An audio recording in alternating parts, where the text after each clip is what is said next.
Good evening. Thank you for the opportunity to present on enlarged prostate tonight. We're going to go to next slide. So the first thing we're going to go over is what is the definition of BPH. So BPH is benign prostatic hyperplasia. Now the prostate gland itself is located below the bladder, and it's basically between where the bladder is and the urethra is. Actually, it's somewhat combined. It's actually inherent to the urethra right there as well. Now, benign prostatic hyperplasia is what we call a histological diagnosis, or one that has to be seen under a microscope. And what happens is that the cells of the prostate actually increase in size and in number, and this results in an enlargement of the prostate. When you have an enlargement of the prostate, this can lead to restriction of the flow of urine from the bladder. So typically we call this, when you're having the restriction of flow, we call it lower urinary tract symptoms secondary to BPH, or benign prostatic hyperplasia. And next slide. So the question becomes, why is BPH an issue? And the reason is, as we discussed, the urethra is a tube that's inside the penis that carries urine, and as a result, when it courses through the prostate, where it's inherent to the urethra, it can compress, and the prostate can compress the urethra. And if the prostate becomes very enlarged, it can squeeze the urethra, which can block the flow of urine, or in the case of ejaculation, semen. The obstruction or the stopping of urine and semen may lead to a number of symptoms. Now, the most common symptoms that we talk about are frequency, which is urinating much more than normal; urgency, which is having a sensation that you have to urinate immediately, which can lead to what we call urge incontinence. So in other words, you have a strong desire to urinate and you can't hold it in, and you have an incontinence or an accident. Nocturia, which is getting up to urinate more than 2 times a night; and hesitancy, which is difficulty starting the urinary stream. Now, what you have to be cautious of is that these symptoms can be identical to those that are experienced by men who have other things such as prostate cancer. And if you're having these types of symptoms, it's important to bring these up to your physician. Now, if these symptoms are long-lasting from BPH and they're left untreated, they can cause other problems such as blocking the kidney. And if it blocks the kidney, it can lead to kidney failure. It can lead to, because of the stagnant urine, recurrent urinary tract infections. It can also lead to stones in the bladder or blood in the urine. So it's important to be aware of when these symptoms are present and to be proactive about them. So how common is BPH? And actually, BPH is so common that some people argue that all men... next slide. That BPH is so common that it occurs almost in all men. So if you take a 50-year-old, the chance of having BPH is about 50%. And as men age, there's about a 10% increase in BPH per decade. And what's important is about half of the men who have BPH will experience some symptoms of BPH. So the likelihood of developing enlarged prostate increases with age, and a small amount of prostate enlargement is actually very common. And what's also important is that there haven't been any risk factors identified to what leads to enlarged prostate. Next slide. So when do these stages occur of growth? There's 2 main stages that we're concerned about with prostatic enlargement. The first stage occurs when there's the first hormonal surge and completes during puberty. And then from there, the prostate typically remains stable in size, staying about what we call 15 cc's, or about the size of a walnut. From there, about after the age of late 30s, early 40s, there tends to be an increase in the size of the prostate. The actual cause of prostatic enlargement is unknown. The factors that we know are obviously aging and hormones, because the testicles themselves play a role. The way we know this is that men who've had testicles removed for various reasons will not have BPH if it's removed early in life. And also, if there's hormone deprivation or loss of the hormone, the prostate does shrink in size. There are other factors that have been theorized as what leads to BPH. This also includes inflammation. So in other words, swelling of the prostate. So if there's constant irritation and inflammation of the prostate, this can lead to a variety of what we call growth factors that can lead to a process which increases the size of the prostate and may progress to symptoms. But there's many theories. None of these have proof per se, and there's been many trials to look for these. Next slide. So the symptoms of enlarged prostate. The things that we look for are inability to completely void or empty the bladder, dribbling, or what we call post-void dribble, urgency, frequency of urination, a weak stream, accidents, incontinence episodes, and also urinating 2 or more times at night, what we call nocturia. The thing to keep in mind is that BPH can be a progressive disease, especially if left untreated. The incomplete voiding can result in bacteria staying in the bladder, increased risk of infection. Stones can also form. Urinary retention, or the inability to urinate, is another form of progression. Now, if this happens multiple times, this can lead to bladder hypotonia, or the bladder being unable to squeeze urine out. And some patients actually suffer from what we call chronic urinary retention, which is that over time the bladder is getting weaker and weaker, and there's urine just accumulating in there, and eventually lead to damage to the kidneys. What's also important is that when there's symptoms of BPH, another coexisting thing that to always be cautious of is men also having erectile dysfunction. And since BPH is a major risk factor for erectile dysfunction, it's something you should talk to your doctor about as well. Next slide. So the question really becomes, do you need to go to the doctor, or when do you go to the doctor? So if you're having symptoms of BPH or symptoms of difficulty with urination, you can always talk to your primary care physician about it to figure out what are the next steps or conservative things that can be done or medicines to try. The annual exams that are done by primary care doctors, urology, should always include a prostate exam and looking and assessing prostate symptoms. One of the big controversies that have recently come up are on PSA testing. Now, what is PSA? PSA is prostate-specific antigen. It's basically an enzyme that's produced by the prostate. Its normal function is actually to be secreted in the ejaculate, and it liquefies semen after ejaculation. Now, what ends up happening with these abnormal cells or with BPH or with other factors, the PSA can also be in the blood. And when PSA is in the blood, this is what we measure. Now, the reason why PSA testing is controversial is that PSA testing can lead to additional biopsies or other ways of trying to detect cancer. And as a result, sometimes these indolent or cancers that aren't going to grow very fast are found and therefore treated. And men can end up with having, there's had been an overdiagnosis of this prostate cancer. There have been several studies, actually 2 notable studies, one in Europe and one in the U.S., looking at PSA testing. And both studies had some flaws in them, but essentially both studies found that the European study found that PSA testing is good for men who have longer than 10-year life expectancy, while the U.S. trial didn't find the same results. But the point is that PSA testing is a very personal thing, and it's something that you should bring up to your physician. And your physician should talk to you about the risks, benefits of PSA testing and what it really means to you.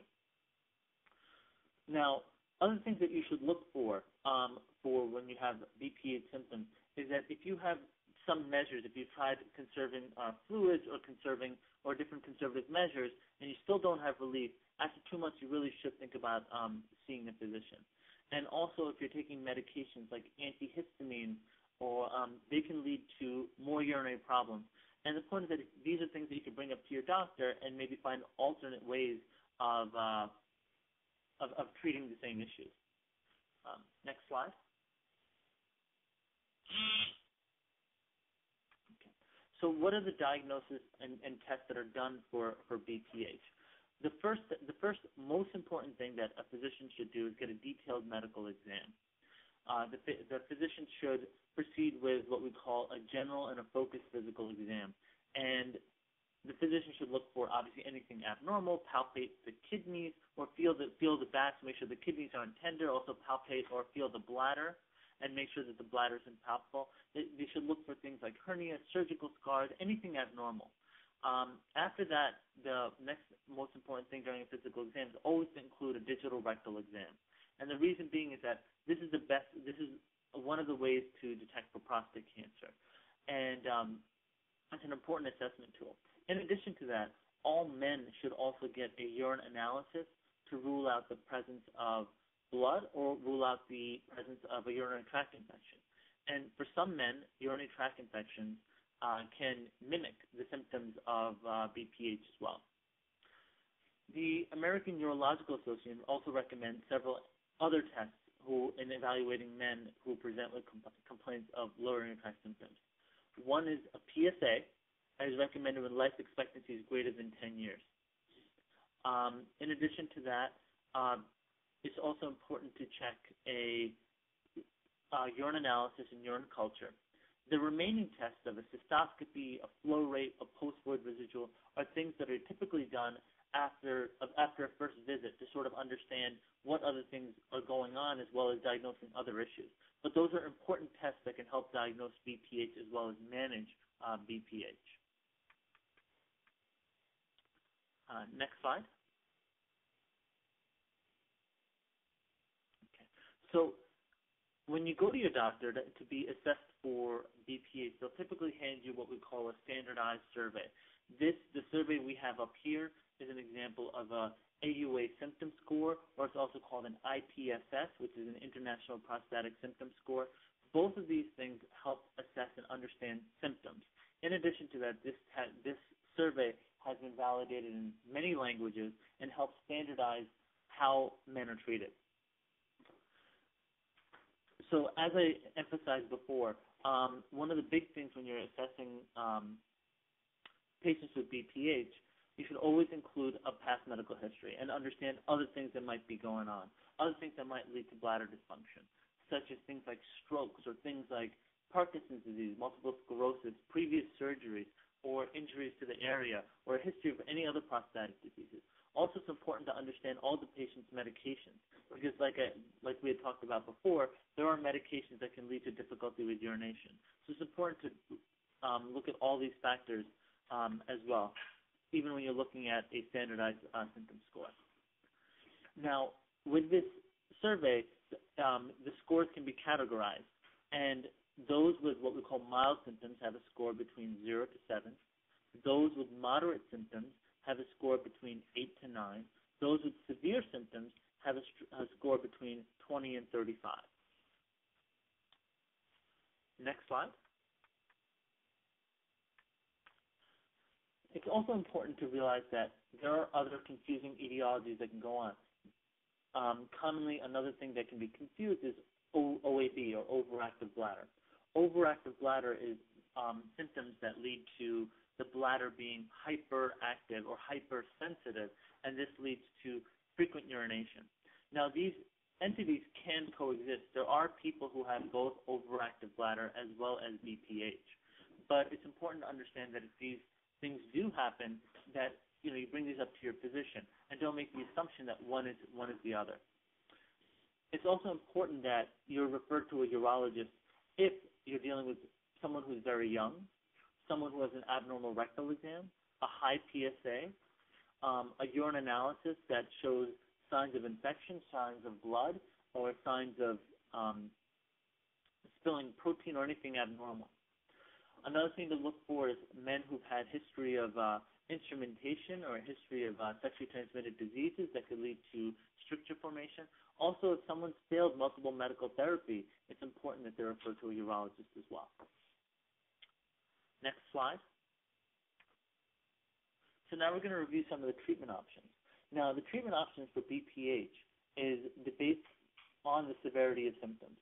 So those with mild symptoms can sometimes be watched, and those with very severe symptoms, you would have to consider medication or some type of therapy. The options include what we call active surveillance, drug therapy, minimally invasive surgery, or surgery.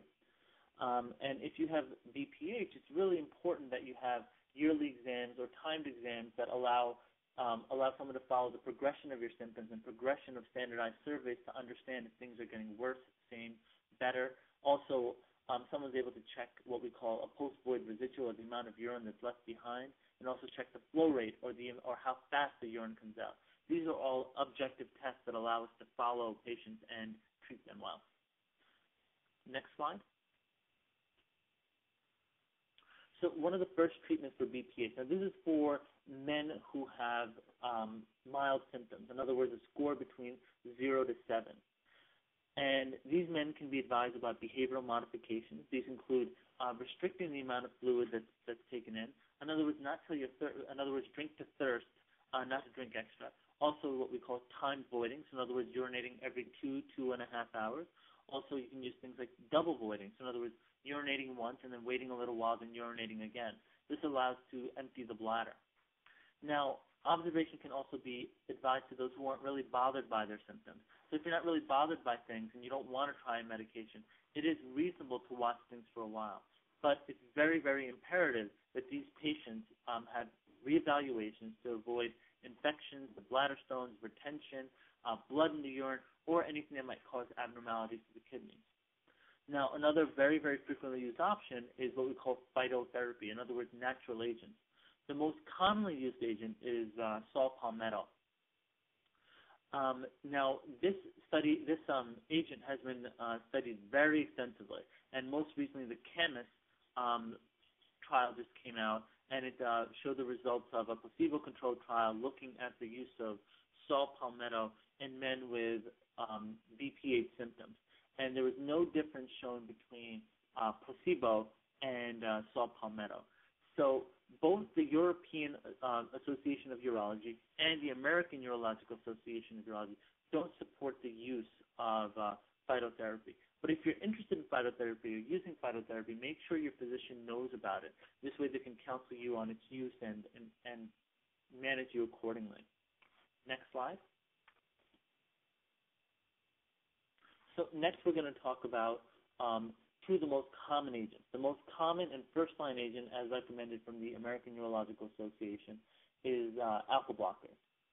Now, alpha blockers work by relaxing the smooth muscles around the bladder and within the prostate. When these muscles are relaxed, it improves the flow of urination. The thing to be cautious of with alpha blockers is that they can have many side effects. There's some older agents that have side effects such as fatigue, dizziness, and drowsiness, and drop in blood pressure, and nasal congestion. Some of the newer agents have much more focused side effects, such as something we call retrograde ejaculation, or when a man ejaculates, he ejaculates back into the bladder, or there's failure to ejaculate. So it's important to be aware of these side effects and have your physician go over these side effects. The four most commonly used agents for this are alfuzosin, doxazocin, tamsulosin, and terazosin. And as a class, as I mentioned, they can cause lowering of blood pressure and dizziness. The other thing also to be aware of is that if you have cataracts, you need to make sure your physician knows about it. Or if you're going to go for cataracts, specifically going for cataract surgery, because there's always a possibility of intraoperative floppy iris syndrome, and it's important that your physician and your ophthalmologist know about these medications before they consider an operation. The other agent is called a 5-alpha reductase inhibitors. Now, it's important to know that prostatic growth is an androgen-dependent process. In other words, it depends on hormones. It depends on testosterone. These agents were developed specifically to block the conversion of testosterone to a much more active agent, which is called dihydrotestosterone. This reduces the prostate volume and thereby reduces the bladder outlet obstruction, or the lower urinary tract symptoms caused by the prostate. There's two agents available. One is finasteride, the other one is dutasteride. The difference in activity leads to a decrease in DHT by about 70% and about 95% with dutasteride. Both of these agents decrease the 5-alpha DHT in the prostate, and the side effects of these medications include erectile dysfunction, reduced libido or the desire to have sex, decreased ejaculate volume, breast enlargement, and may occur in 1 to 2% of patients. commonly, these agents, the 5 ARIs, are used in combination with the alpha blockers, and this will lead to a combination of benefits, which is decreasing the prostate volume as well as relaxing the musculature around the prostate. A lot of people are concerned that, a lot of patients think, oh, I'm taking 2 medications for the same thing, but these are 2 agents that work synergistically. These are specifically useful for men who have very large prostates. In other words, prostates greater than 40 grams. When you go to smaller prostates, the 5-alpha reductase inhibitors don't work as well. The other thing to keep in mind about 5-alpha reductase inhibitors is that there has been a concern that 5-alpha reductase inhibitors used over a period of time do decrease the chance of prostate cancer, but there's a small increase in high-grade prostate cancers. There's many theories behind that, but it's something that your physician should go over so you're aware of before you start the medication. The other agent that's actually just recently received FDA approval is tadalafil, or Cialis. This has been recently approved for the use of BPH and also very useful for patients who suffer with both erectile dysfunction and BPH. It's taken every day, and it's shown to increase. It has subjective improvement, patients do benefit from these agents. Another agent that's used as medical therapy for patients with BPH is what we call antimuscarinics, or agents that relax the bladder. This is very particularly useful for those men who have what we call irritative symptoms, or urgency, frequency, and what it does is that it helps relax the bladder. It's important to realize that these medications, though, can lead to urinary retention. If there's already a high, what we call post-void residual, or high amounts of urine, if the bladder's not emptying very well. So it's important that while you're on these medications, that there's someone following you closely and making sure that there's no progression of symptoms, and because that could lead to devastating side effects. Next slide.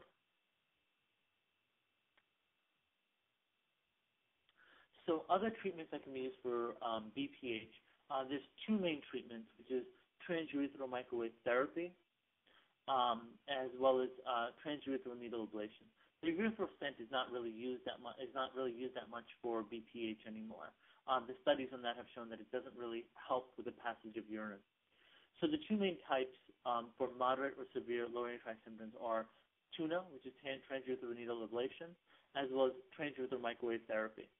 It's performed by placing a small needle into the urethra, and it's placed into the prostate. Now, what that does is that the prostate is gently heated, and that causes the cells of the prostate to die. The TUNA is a safe procedure with low complications and has very, very low rates of erectile dysfunction, and that's why this therapy is particularly attractive. The issue with TUNA is that studies have shown that patients who have TUNA sometimes require further treatment or require surgical treatment because of the durability, the long-standing results aren't very good with it. And there's also microwave therapy, which heats the prostate using a microwave antenna mounted on a catheter. This is useful for patients who are bothered by BPH. And again, the results of this are not as durable, and it's somewhat inconsistent in the studies. In other words, when you're talking about these 2 treatment options, it's really important to talk to your urologist in detail about what you're looking to accomplish. Sometimes these treatments are particularly good to get off of medication, but they're not very good at replacing surgery. There's also a new novel therapy that just came out, which is called Urolift, which is basically a stitch that's placed into the side of the prostate, and 1 stitch is placed on each side of the prostate, and the prostate is then expanded open. Now, this therapy is right now undergoing multi-center sham-controlled studies in the United States. It is not FDA approved, but we're impatiently waiting the results of this study as a minimally invasive option for men. Next slide. So another therapy to look at is what we call laser therapy. Now, surgical intervention is an appropriate treatment algorithm for those with moderate to severe lower urinary tract symptoms, or patients who are very bothered by the symptoms. Surgery is also recommended for those who've had, kidney issues with their kidneys, recurrent infections, stones, and now when it comes to laser therapy, there's two main lasers there's actually a few lasers that are used. There's holmium laser, thulium laser, green light laser. Now all these therapies are used to basically ablate or remove the tissue and reduce the size of the enlarged prostate. There's multiple techniques. In other words, there's one where the tissue is painted, therefore ablating the tissue, and there's other techniques where the tissue is actually physically removed. There's multiple names to this therapy. Now, the therapy really depends on the comfort level of your surgeon. It really depends on what your surgeon is comfortable doing, what they're good at doing, but it's important to discuss these options, whether it be laser therapy or traditional therapy. Next slide. One of the most common types of surgery is considered the TURP, which is transurethral resection of the prostate. Basically, a scope or a cystoscope is placed into the prostate, and there's a loop used which then cuts the tissue away in the prostate from the center of the prostate. Now, there's been new techniques that have come out with a transurethral resection of the prostate, which is called transurethral electrovaporization of the prostate, which is a very similar technique, which is very safe as well. The transurethral resection of the prostate has the same, the laser therapy and the TURP actually have very good results, and both have had very, very promising studies as well. Another technique is also the transurethral incision of the prostate, which is taking the prostate and making a small incision in it, therefore opening the prostate. This is particularly useful for men with smaller prostates, as well as those that have prostates that are a bladder neck that is blocking things. Now, if there's a very large prostate, the classic size that's used is what we call 80 grams. You have to think about open surgery or an enucleation of the prostate. So there's an abdominal incision made, and the prostate is then cored out. But this is an option that you have to think about with very large glands. Now, there's currently multiple treatments available for men with enlarged prostates and lower urinary tract symptoms. These include alpha blockers, 5-alpha reductase inhibitors, anticholinergic medication, minimally invasive therapies such as microwave and tunas, as well as surgeries with either lasers or traditional TURPs. It's important to approach that everyone's approached in a very stepwise fashion, individually. The focus of every physician when they're treating this should be on the history, the physical exam, and the laboratory tests. It's important to use very objective parameters such as AUA symptom scores, flow rates, and prostate size to help identify those who are really great risk of progression of disease, as well as identifying those who may benefit from more aggressive medical management, as well as possibly surgical. There's guidelines available to help primary care providers as well as urologists to help choose between this armamentarium of therapies that are available for BPH. And again, patients with mild symptoms may be excellent for conservative therapy and using things like time-voiding fluid restriction. And again, as symptom severity increases, there's many good treatment options to think about, and a combination of these things to help treat patients with BPH, specifically lower urinary tract symptoms secondary to BPH. Next slide. Thank you.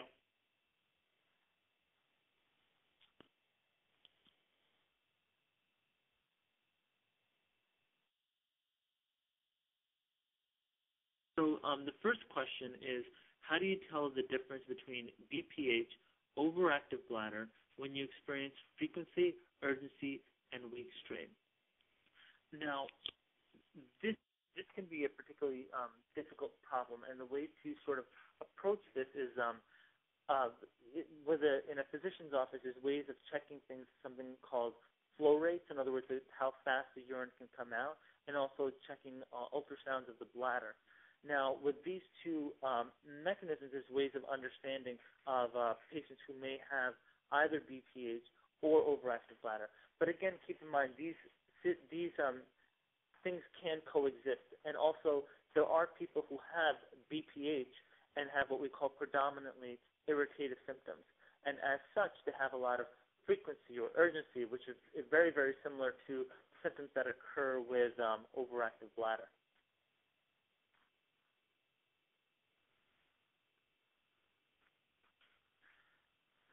The next question is that there are many prescription medications out there for BPH. How does my doctor know which one is best for me? Now, when it comes to selecting the appropriate medication for BPH, there are a couple of factors that come in mind. One is, what is the prostate size? So obviously there's a larger prostate size. You're going to think about using 5-alpha reductase inhibitors, and if there's a smaller prostate size, you might stick to alpha blockers. But within the class of alpha blockers, there's about 8 different medications that are available. Now, the way to sort of decide which type of medication to use, it's actually dependent on, one, what side effect profile patients are more comfortable with. In other words, you might have patients who already have low blood pressure. So you don't want to you want to stick to a medication that doesn't cause as much of a blood pressure drop, or one that is a very highly selective agent. Agents like that include tamsulosin or silodosin. There's other agents that have much more sexual side effects and cause what we call retrograde ejaculation or anejaculation. And in that case, medications such as uroxetrol or alfuzosin or silodosin, those medications, or terazocin have less effects than those. And again, if one alpha blocker doesn't work, or one alpha blocker has an effect that someone's not comfortable with, other alpha blockers can be tried.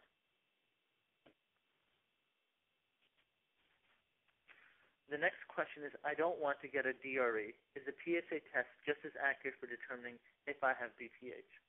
Now, there is no substitution for a digital rectal exam.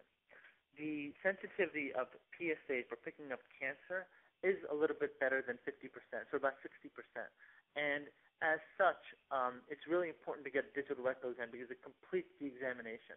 Because if there's an abnormality, such as a nodule or an infection in the prostate, that cannot be really picked up very well with PSA alone. Now, PSA is a surrogate indicator for the size of prostate, but there is not a direct correlation between PSA and the size of the prostate itself. So there really is no good substitution for a digital rectal exam at this time.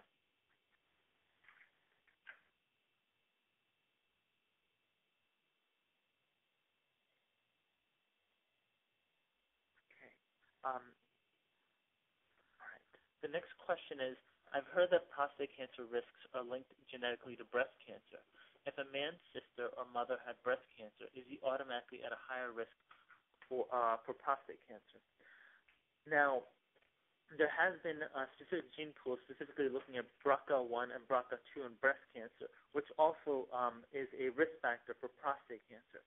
Now, these are factors that have to be these are factors that have to be looked at much more carefully. The point is, nonetheless, patients who have family members that have breast cancer, that's something that you should make sure your physician is aware of so that you can be counseled appropriately on the use of PSA testing.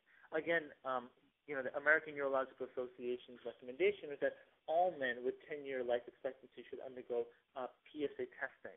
And it should be kept in mind that the U.S. Task Force recommendation is not to have PSA testing. But nonetheless, these are discussions that you can have with your physician to sort out, if you would like to undergo PSA testing, and if PSA testing would be beneficial to you in light of your individualized risk of prostate cancer and your individualized risk of other comorbidities.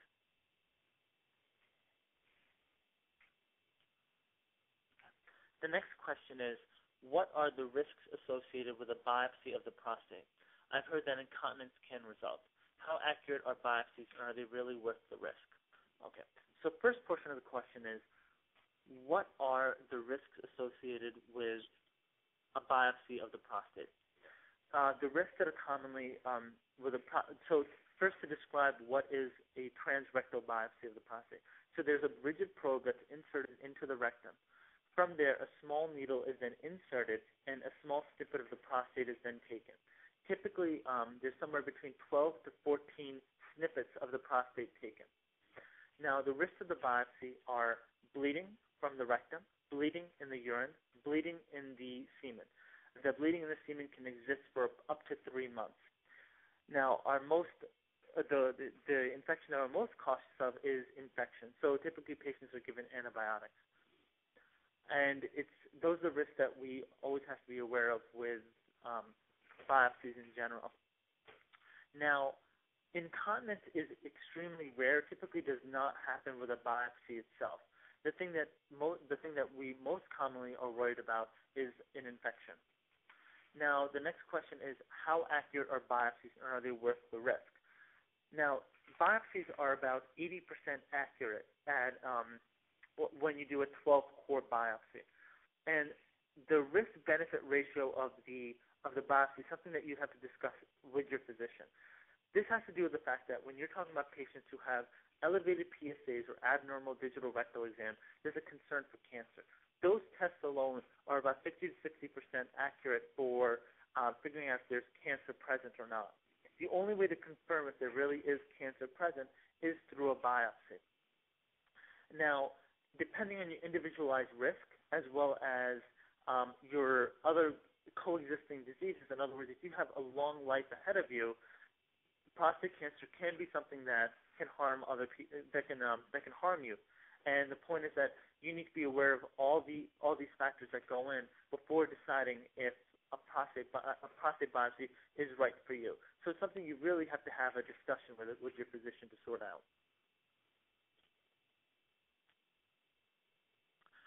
The next question is, how does Parkinson's patients with both BPH and overactive bladder proceed? This is actually a very complex issue because Parkinson's patients tend to have multiple urological issues. Now, if you have a Parkinson's patient that has BPH and overactive bladder, what actually complicates things is that the medications that are used for Parkinson's sometimes can worsen the urgency and frequency that go on with overactive bladder. And when you're dealing with patients who have Parkinson's, it's important to understand understand all the things that go into their urological history, their previous treatments, and what things have happened before.